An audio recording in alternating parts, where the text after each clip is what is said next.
Welcome to the channel. Tail guards. Do you need to use them? No. Do they prevent birds from damaging their tails? Yes. Why use them? Do you need to use them? Let's have a little chat. Hopefully it's something for people to get their teeth into. I think there's people that are going to have strong opinions, maybe because their opinions have suited what they do, but that doesn't necessarily mean if they'd have tried other things, their opinions would have stayed the same. So let's look into this subject. What needs a tail guard? Why do you need a tail guard? Do tail guards do any harm?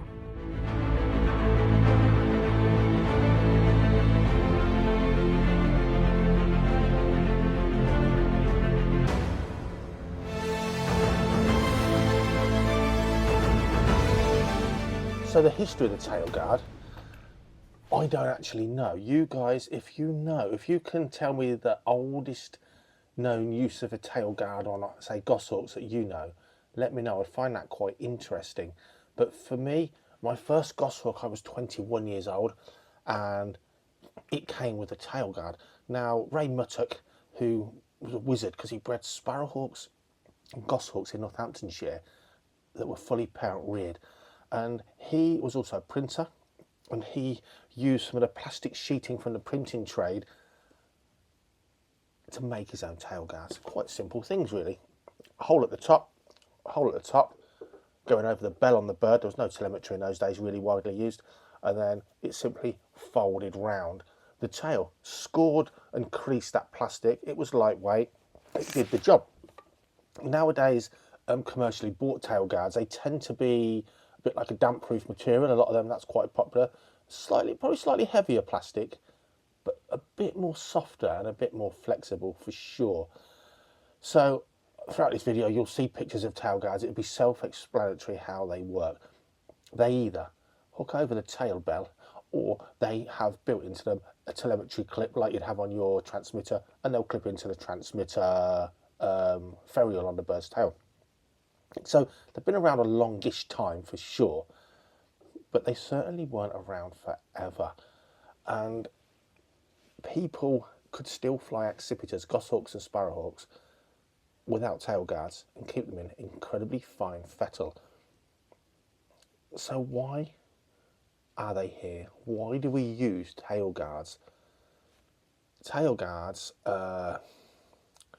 put in a bandage or a plaster on a cut, but not finding out why you keep getting cut.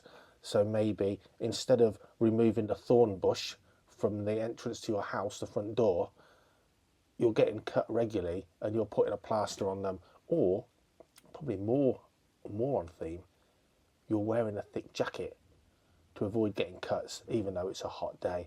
They're a preventative thing, but they're not preventing the cause of the problem.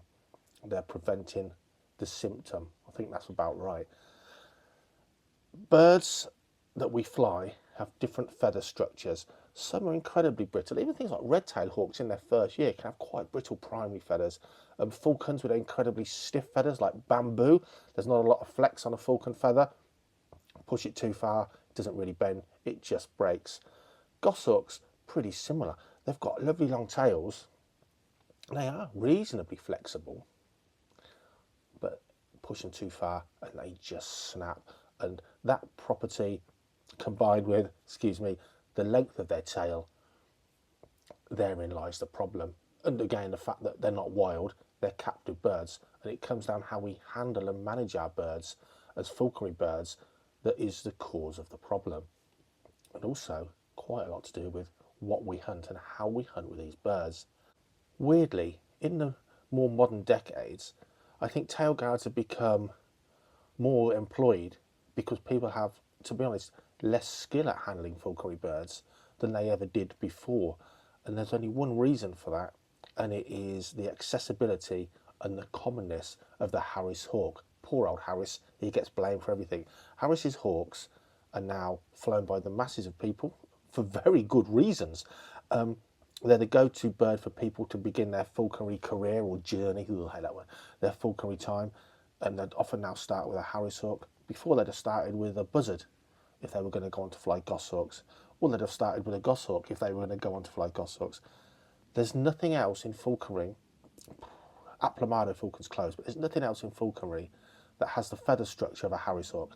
Their tails and wing feathers are so supremely flexible, so they're amazing. They're perfectly stiff enough to fly fast and do their job and act as a huge brake and a huge rudder on the tail there, on the train. But there's nothing else that takes abuse and bending like a harrisawk feather. It is just another level of unbreakableness.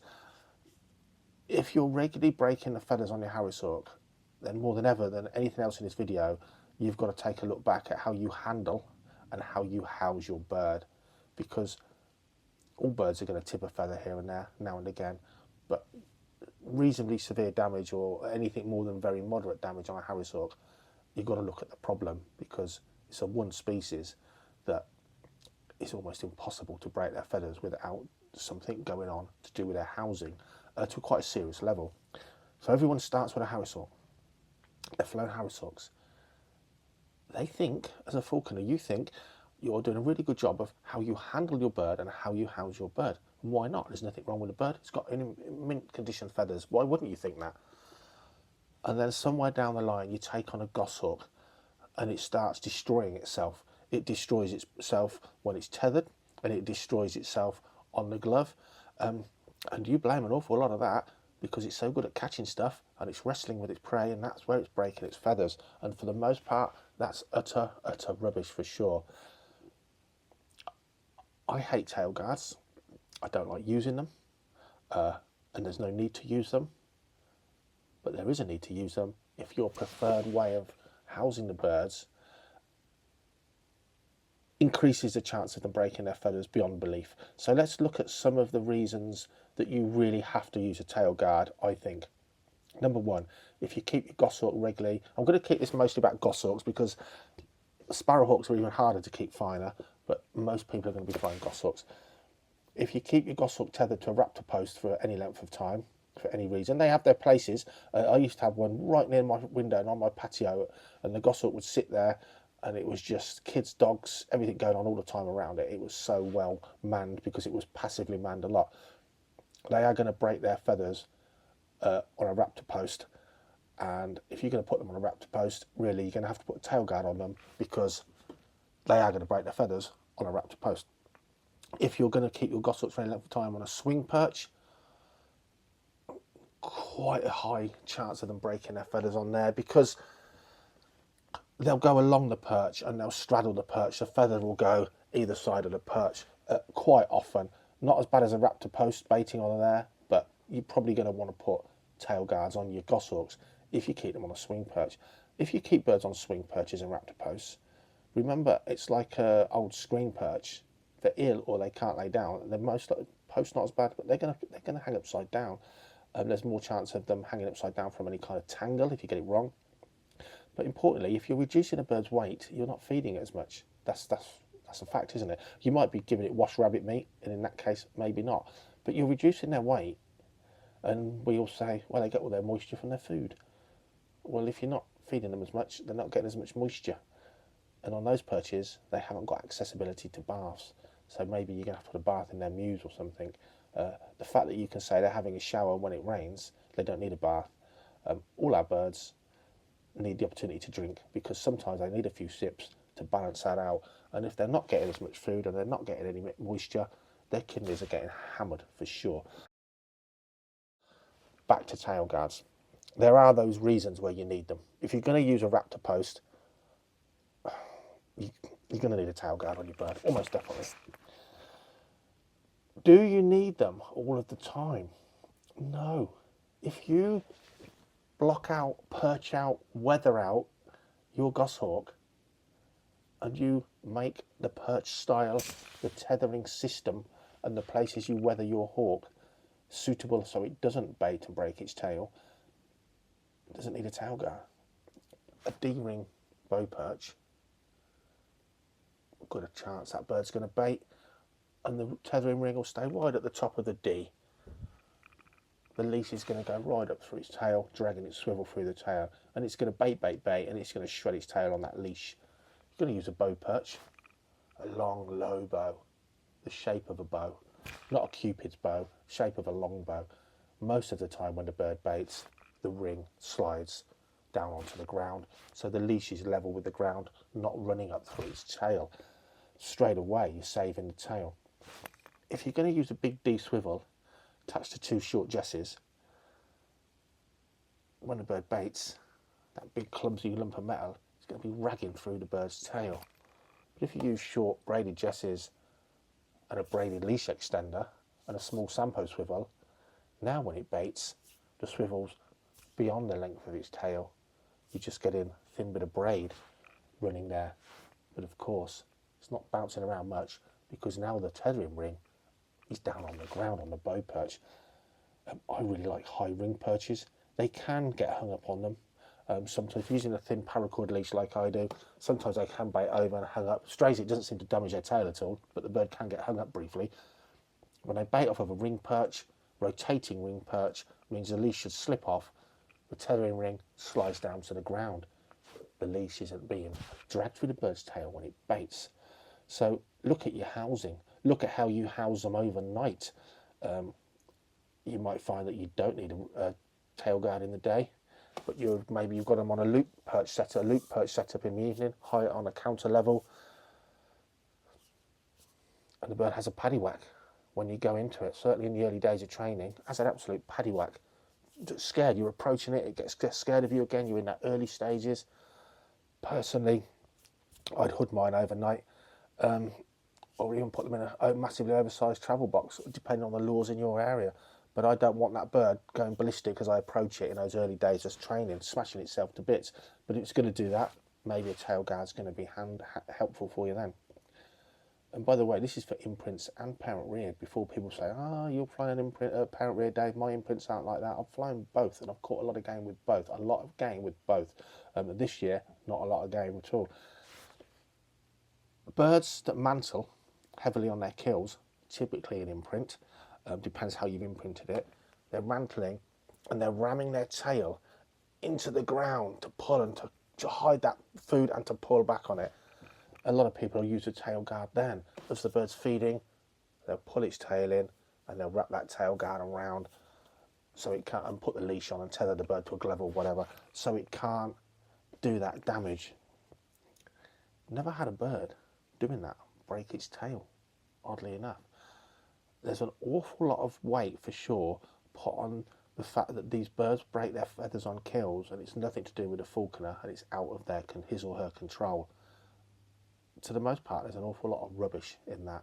So, tell my goshawk's really good, catch so much stuff because its tail's shredded. Not really. Most of them do a full year in the wild with quite minimal damage. People do say wild birds don't break any feathers, it's only ours. Well, that's actually wrong. I've seen a lot of wild birds with broken tail feathers and primary feathers, not molted, snapped off. But generally, yes, they keep their feathers in perfect condition. Any prey or predator in the wild, not near enough 100%, it's not going to catch food, it's not going to survive, it's going to get eaten, one or the other. So generally, yeah, they get weeded out. Those with poor feather quality, etc., they get weeded out at the gene pool for sure. But the big reason that is different between falconry birds and their wild counterparts is, for the most part, we push our falconry birds, certainly things like goshawks, to hunt game at the absolute top end of their prey range, whereas their wild counterparts usually are hunting game that's much easier to overpower and kill, much easier. Male goshawks would be expected, people would hope them to take cock pheasants and fully fit, fully grown winter rabbits. A 3.5 pound rabbit and you're a 1 pound 10 ounce bird, you're going to get a kick in a lot of the time. A female goshawk, I don't know, 2 pounds 6 ounces, expected to catch 8 or 9 pound brown hares. They just simply don't make those things part of their regular diet in the wild. They just don't. Goshawks are real bird hunters in the wild for the most part, and if you look at what most male goshawks actually catch, it's actually quite small birds. So nothing that will damage their feathers in a catch and a kill. We are expecting them to catch things that they're going to be tussling and bouncing around with, certainly in their early days. So there is, yes, more propensity to damage their feathers on their quills. But I can tell you now, most broken feathers on quills are from birds that have already creased or damaged a feather, to do with the way the falconer handles them and the way they're tethered in moves or a weathering. Absolutely.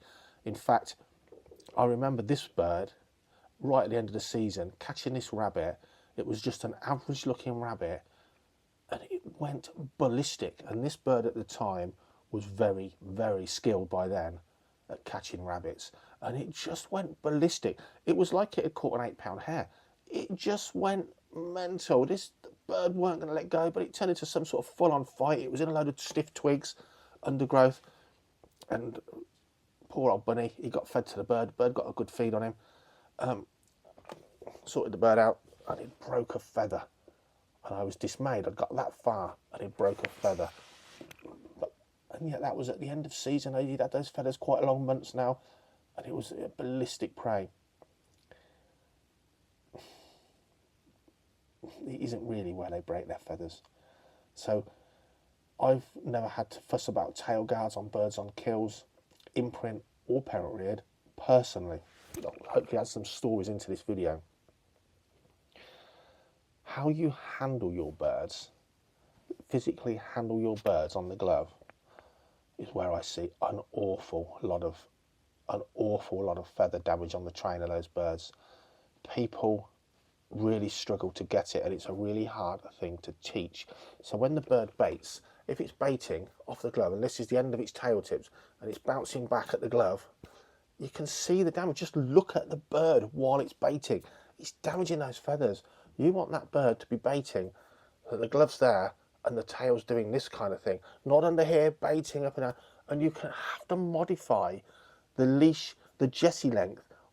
As the bird baits, look at what it's doing. Use your right hand, and you might have to slip at the opportune moment, slip the leash through and pull it tighter to make sure it's doing this and not this. It's really hard to explain, and it's really hard to teach. When your bird baits on the glove, watch its tail while it's baiting. Watch what is happening, because if its tail's hitting anything, there's potential for damage. Just like you'll see people let their birds bait and they let their primary feathers whack against a door frame or a wall.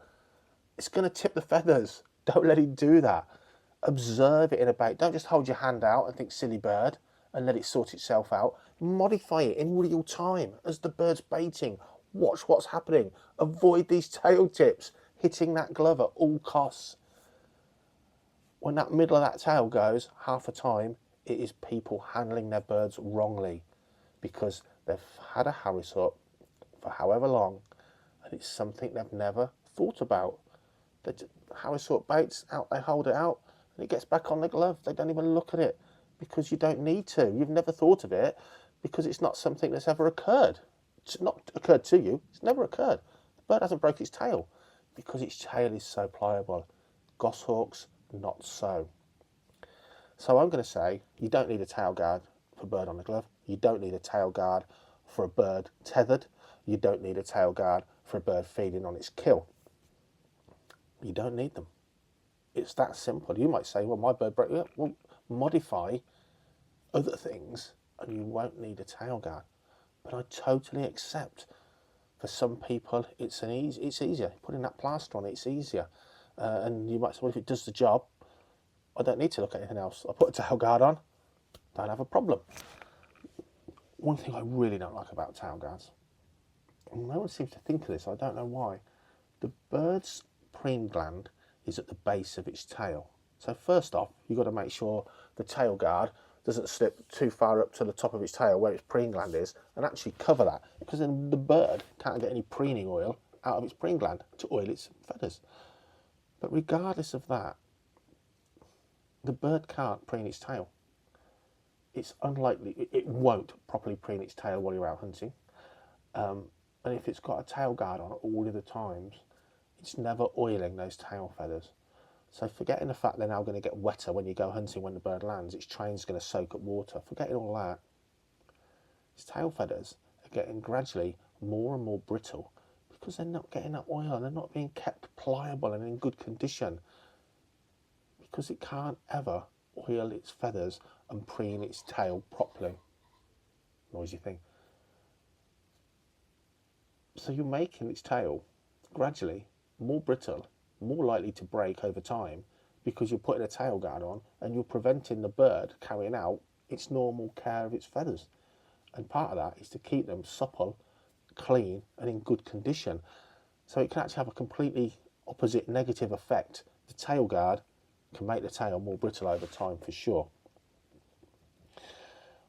Comment below what you think. And this isn't, I'm telling you that you don't need to use a tail guard in a lot of settings, and I'm telling you I hate them and I don't use them. But I'm not telling you it's wrong, so don't get on your high horse. I'm not telling you it's wrong to use them.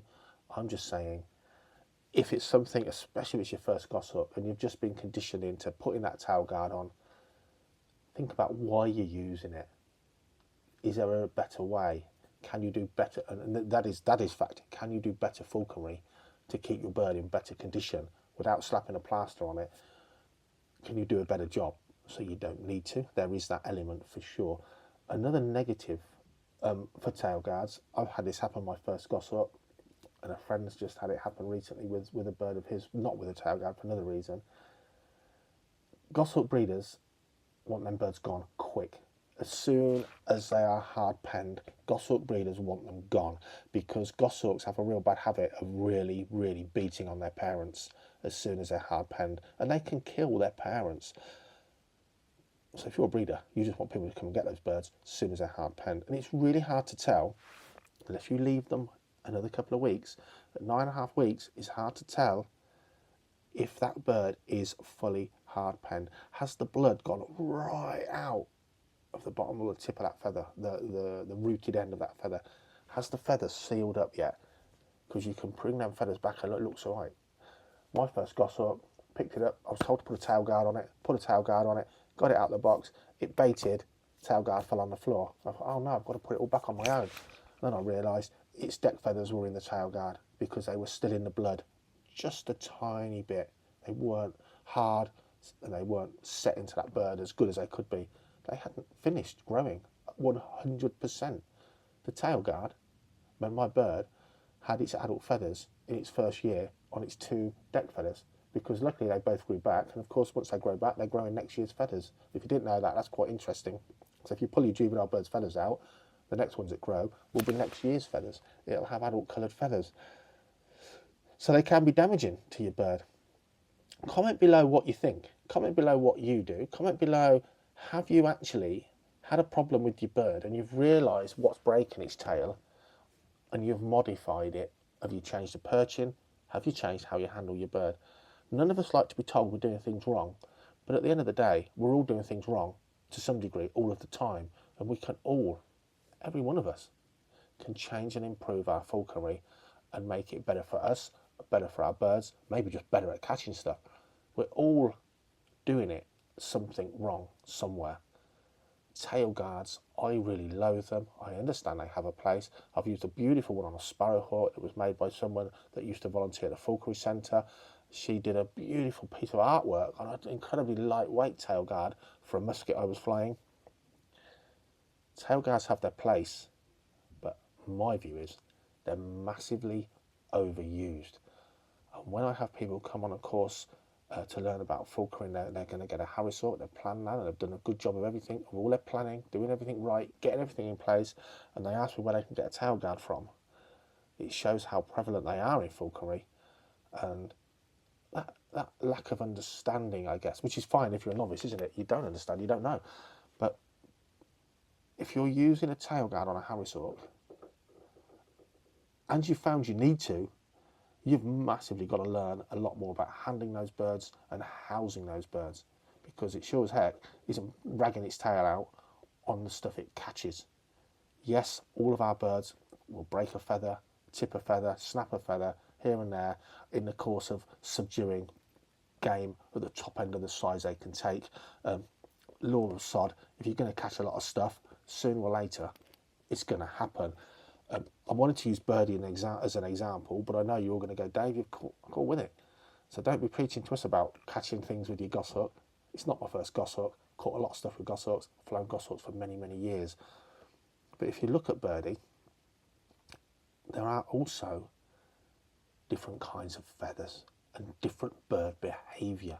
They're all individual. treat them like that. Even a relatively pea-brained goshawk has its own personality and its own way of doing things, and its own feathers. So a lot of birds you get captive bred in their first year, they will have fret marks. They just do. They're not because they're fretted, and they're certainly not being starved. And then weak points, weak traces across the feathers. She's lost half of the tips, the bottom, I don't know, 20 mil of her tail feathers, because there was a wide fret mark across the tip of her tail. It's always going to happen. That's not impeding her, and it's not impeding the other feathers. They're not going to break because of it. It's no problem at all. But she's got fret marks further up. They've not broke. Now, different goshawks have different feathers. These white albedos type goshawks, not just me saying it by any means, have way softer feathers than a lot of other goshawks. They have. So I'm kind of cheating because I've got a goshawk now it's going to be harder to damage its feathers. They're just softer and more supple, despite their incredibly long tail feathers. So some types of goshawks are different. Some breeding of goshawks is different. You might get a young bird like Henry that, for whatever reason, just tell you he was hatched in midwinter. Maybe that's why his tail was damp all the time. It grew damp. That just got brittle feathers. Some goshawks, you've only got to look at their feathers and they're going to snap. So you've really got to get that housing and handling more correct if you're not going to use a tail guard.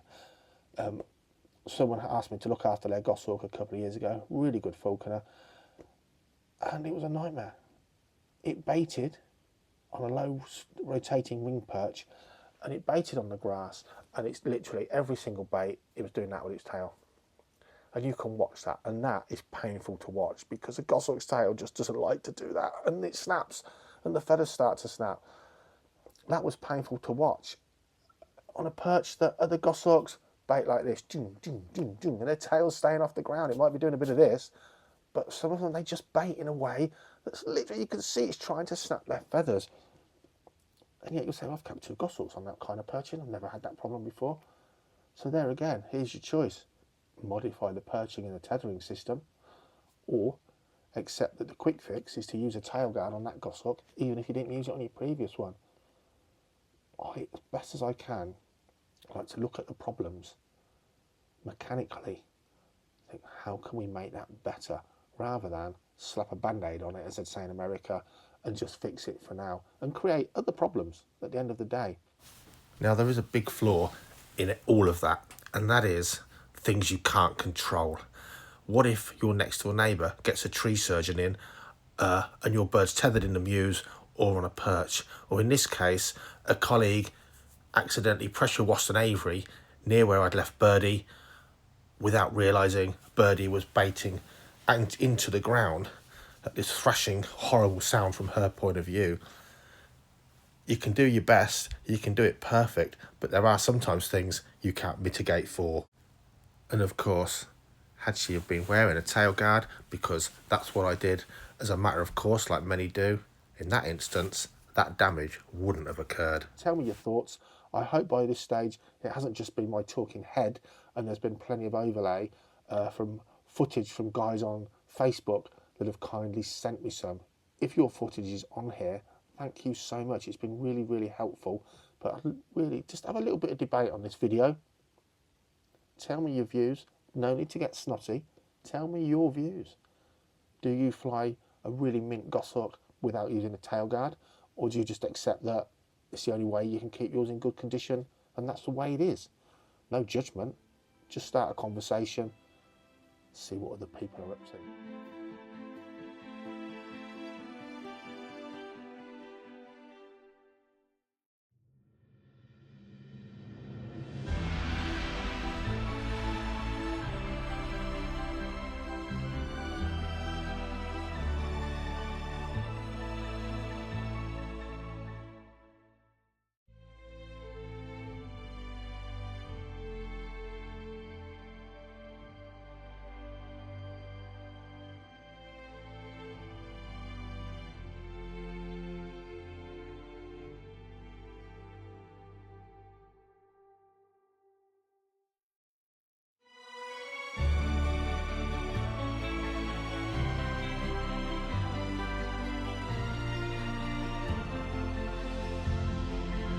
Watching. I'll see you soon. I really hope this microphone, really trying to use it, guys, is actually working. Well, this video would have been awfully painful to delete and redo.